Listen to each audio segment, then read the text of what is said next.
ایک دفعہ شیطان آیا ہمارے نبی سے ملنے، تو آپ نے اس سے پوچھا تیرے دشمن کتنے؟ کہنے لگا 15۔ آپ نے فرمایا کون کون ہے؟ کہنے لگا پہلا تو تھوڑا ہی نمبر ہے، پہلا نمبر تو تھوڑے نال میرا لگو ہے۔ پھر کہنے لگا وہ مسلمان جو 24 گھنٹے باوضو رہتا ہے وہ میرا بڑا دشمن،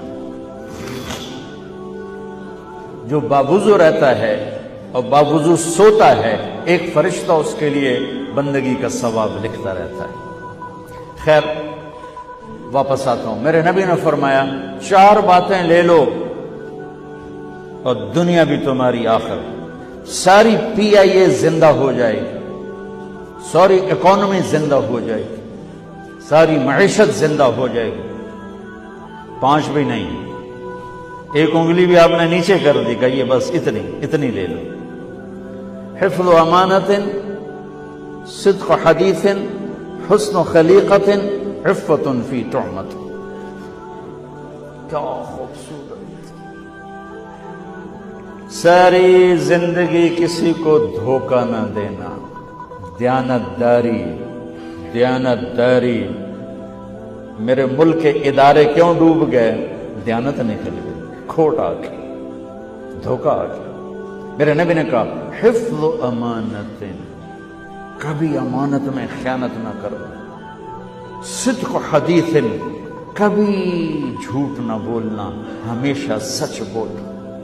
میرے نبی نے فرمایا میرا امتی ہر گناہ کر سکتا ہے، 2 نہیں کر سکتا، ایک جھوٹ کبھی نہیں بولے گا، ایک دھوکہ کبھی نہیں دے گا۔ میرے نبی کی 2 صفتیں ہائی لائٹ ہوئیں، صادق اور بولو کیا ہیں؟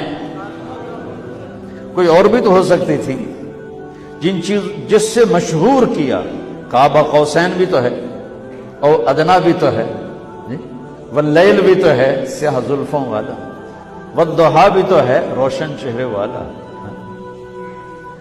کس سے مشہور کیا؟ صادق امین۔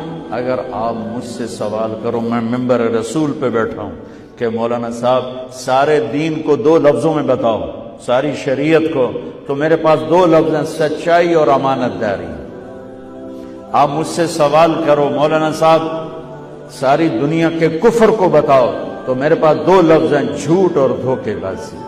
جھوٹ اور خیانت، پوری دنیا کا کفر ان کے اندر چھپا ہوا ہے، سچائی اور دیانتداری، پوری دنیا کا اسلام اس کے اندر چھپا ہوا ہے۔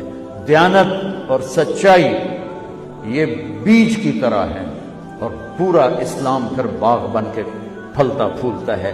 جھوٹ اور دھوکہ یہ بھی بیج کی طرح ہے، پھر اس سے کفر کا جنگل کانٹوں بھرا جنم لیتا ہے۔ میرے معاشرے سے جھوٹ نکل جائے، دھوکہ نکل جائے، یہ پاکستان جنت کا ٹکڑا ہے۔ اور یہ حکومت کے بس کا نہیں ہے کہ وہ سب کو سچ بلوائے، یہ مجھے کرنا ہے، مجھے کرنا ہے، میں نے اور آپ نے اس کو شروع کرنا ہے۔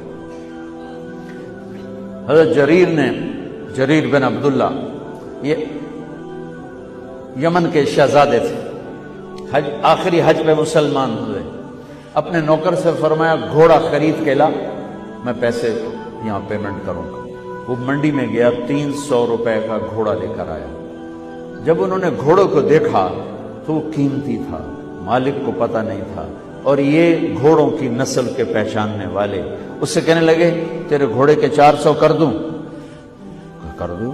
بڑا حیران ہو کے دیکھنے لگا، ہے کہ آپ تو مجھے چیز خریدنی ہے تو میں گھٹاتا ہوں، اور اجمل نے بیچنی ہے تو یہ اس کی قیمت بڑھاتا ہے، اور یہاں خریدار کہہ رہا ہے 400 کر دوں؟ وہ کہنے لگے کر دوں۔ 500 کر دوں؟ کہنے لگا کر دو۔ 600 کر دوں؟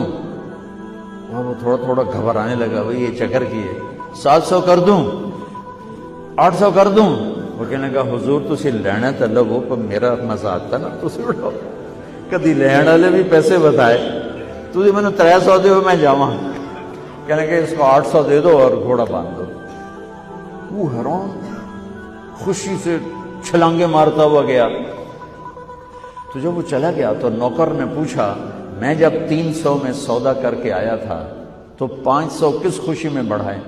فرمایا میرے بھائی اس کے گھوڑے کی قیمت 800 تھی، 300 نہیں تھی، اور میں نے نبی کے ہاتھوں میں ہاتھ دے کے یہ وعدہ کیا تھا زندگی بھر کسی کو دھوکہ نہیں دوں گا، سب کی خیر خواہی چاہوں۔ تو بھائیو میرے اداروں میں کس ٹیلنٹ کی کمی نہیں، صلاحیتوں کی کمی نہیں، دیانت کی کمی ہے، قوت عمل کی کمی نہیں، سچائی کی